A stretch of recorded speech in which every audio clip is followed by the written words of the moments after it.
Thank you. In his opening, Chairman Wicker addressed the cost of the USS Enterprise, and I know that Chairman McCain mentioned this recently at the Navy posture hearing. So I understand the cost was projected to increase from $11.4 billion to $13 billion, a whopping $1.6 billion, but I also have heard some reports that the cost is under review and may be revised downward. Ms. Stiller, could you update the committee on your current cost estimate for the Enterprise? Is it $13 billion or is it something less? Sir, it's something less. It's at $12.6 billion, and when we send the amended budget over for the additional LCS, we intend to send a budget exhibit that reflects that. You won't see a reduction in the FY18 column. As you know, that ship is incrementally funded, but you'll see a net reduction to the cost of the Enterprise.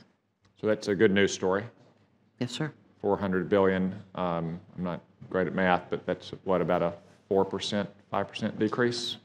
Yes, sir. That? What accounts for that late-breaking savings? We looked hard at what we were counting on as inflation rates, which we're not experiencing at this particular point in time. We also looked at the effect of where we've added the 2nd Virginia class in FY21 and what that does to rates at the shipyard. So those were the two large drivers there. We're also looking at efficiencies we're seeing on 79. When you say inflation rates in what? Could you be more specific? Inflation rate for material specifically, and a lot of times shipbuilding inflation rates don't mirror the rest of the world or the rest of the country. But we're seeing that coming more in line, and so we don't feel like we have to address larger inflation.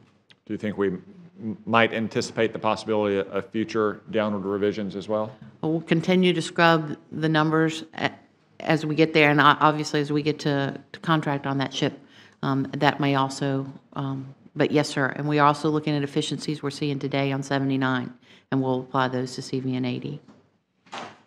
Thank you. That's good news. I would like to turn my attention now to the undersea domain. In terms of the program cost, the Ohio class replacement, the Columbia class, is going to be, I think, only second to the Joint Strike Fighter. And those submarines are going to carry about 70% of the nation's deployed ballistic missiles. Obviously, the most survivable part of our nuclear triad.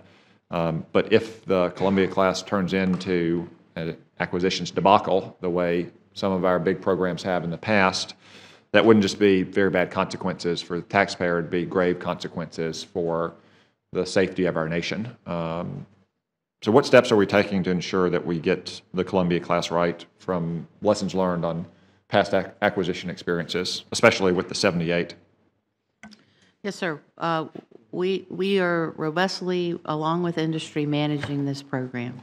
The Congress, you've given us authorities that we feel will help us to drive cost and efficiency into the program, and we thank you for those. And we're continuing to look for if there are additional authorities we might need. We're carefully watching how the shipyards are able to, what they plan to do for facilities to be ready for Columbia. We're looking at what critical skills do they need to hire and how they're going to get ahead of that so that we're not in a situation where we don't have the skilled workforce we need. We're looking at critical vendors to make sure they can ramp up as they're building attack submarines in Columbia class. We're looking at synergies where we need to support the UK because they also are building their replacement. So for example, common missile compartment. We know we haven't built the missile tubes in over 40 years since we built the Ohio. And so we see that there's synergies to go ahead and build continuously those missile tubes to make sure we're getting risk out of the program. So I can assure you there are a lot of lessons learned that we're applying today. I mentioned earlier, our intent is not to start construction until we're over 80%. We're targeting 83% complete with design on that program. So right now, all the metrics are leaning in the right direction. We're on track with design, but it's not something that we're going to take our eye off of. It is critical to us, and we fully understand your concerns. Thank you. Admiral Lesher, turning our attention to attack submarines. Admiral Harris recently testified that only about half of his requirements for attack submarines in the Pacific theater is being met, and the challenge is only going to grow more in the 2020s as we retire these at a faster rate than they're planning to be built. China continues to expand its fleet, and many other nations in East and Southeast Asia go on something of a attack submarine buying spree of their own. What steps is the Navy taking to try to mitigate this shortfall in attack submarines, especially as it relates to the Asia-Pacific theater? So a number of steps I would cite. First is obviously the path we're on to grow the number that are being purchased. Beyond that, we're making strong investments to make the submarines we do have more capable and execute their missions more broadly as well. So some of the investments you see in this budget to get at that are, for example, the investments in the family of underwater unmanned vehicles. So this will allow any submarine across the spectrum of that family. So there's small, medium, large, and then extra large. The ones that are deployable on submarines will actually execute subsets of missions for that submarine, whether it's ISR or other missions. We could talk in a different forum to make the ones we do have forward more capable. Similar to that is the investment, obviously, in the Virginia payload module.